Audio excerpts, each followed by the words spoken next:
এতটুকু তারে ঘরে এনেছিনু সোনার মতন মুখ, পুতুলের বিয়ে ভেঙে গেল বলে কেঁদে ভাসাইত বুক। উক্তিটির রচয়িতা কে? উত্তর জসিমউদ্দিন। উত্তর জসিমউদ্দিন। খণ্ডপ্লয় বাগধারাটির অর্থ কী? উত্তর তুমুল কাণ্ড। খণ্ডপ্লয় বাগধারাটির অর্থ তুমুল কাণ্ড।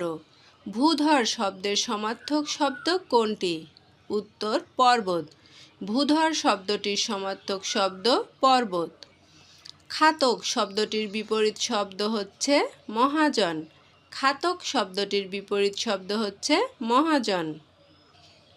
সুতি কাপড় অনেক দিন টিকে, এটি কোন ধরনের বাচ্য? উত্তর কর্মকর্তী বাচ্য। উত্তর কর্মকর্তী বাচ্য। ড্যাশ এর পর কতক্ষণ থামতে হয়? ড্যাশের পর কতক্ষণ থামতে হয়? উত্তর 1 সেকেন্ড। উত্তর 1 সেকেন্ড। কোকিল শব্দের সমার্থক শব্দ কোনটি? উত্তর পিক। কোকিল শব্দের সমার্থক শব্দ পিক। সহোদর কোন সমাস? উত্তর বহুব্রীহি সমাস। সহোদর কোন সমাস? উত্তর বহুব্রীহি সমাস। শুদ্ধ বানান কোনটি? অভ্যন্তরীণ। উত্তর অভ্যন্তরীণ। শুদ্ধ বানান যেগুলো রয়েছে সেগুলো আপনারা অবশ্যই পড়বেন আর খাতায় লিখবেন।